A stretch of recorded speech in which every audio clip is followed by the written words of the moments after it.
জয়ধ্বনি উলুধ্বনি করেছে।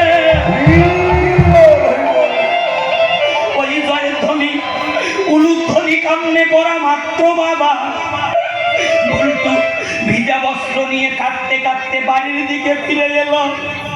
বল্টুর স্ত্রী আগে থেকেই স্বামীর জন্য তুলসী মালা গেঁথে রেখেছিল। এক হাতে ধুতি, এক হাতে তুলসী মালা, আর তিলক নিয়ে দাঁড়িয়ে আছে আঙ্গিনায়।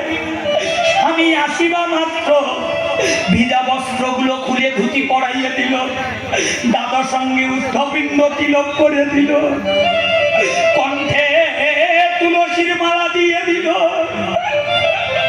স্বামী সেবার আয়োজন করেছে, তাড়াতাড়ি সেবা করো, দুজনে কীর্তন শুনতে যাব। একবারে কেবল অন্ন মুখে দিয়েছে বাবা।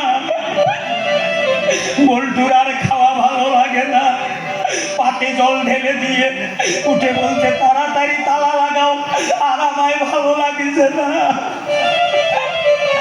ঘরে তালা লাগাইয়ে স্বামী স্ত্রী দুইজনে এবার কীর্তন শুনতে এলো বাবা। বল্টু জীবনে কোনোদিন সাধু সঙ্গ করে নাই বাবা। এসে এসে সবার পিছনে বসে ওই হরি কথা কৃষ্ণ কথা শুনছে বাবা।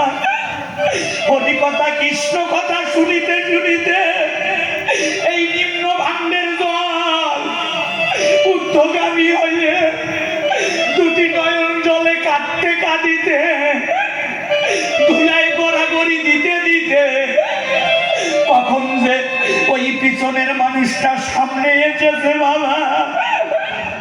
এসে ভক্তদের চরণ জড়িয়ে ধরে কেঁদে কেঁদে বলছে, ও ভক্তগণ, এই জগতে আমি বড়ই অপরাধী, তোমরা দাও দাও ভক্ত আমায় চরণের ধুলি।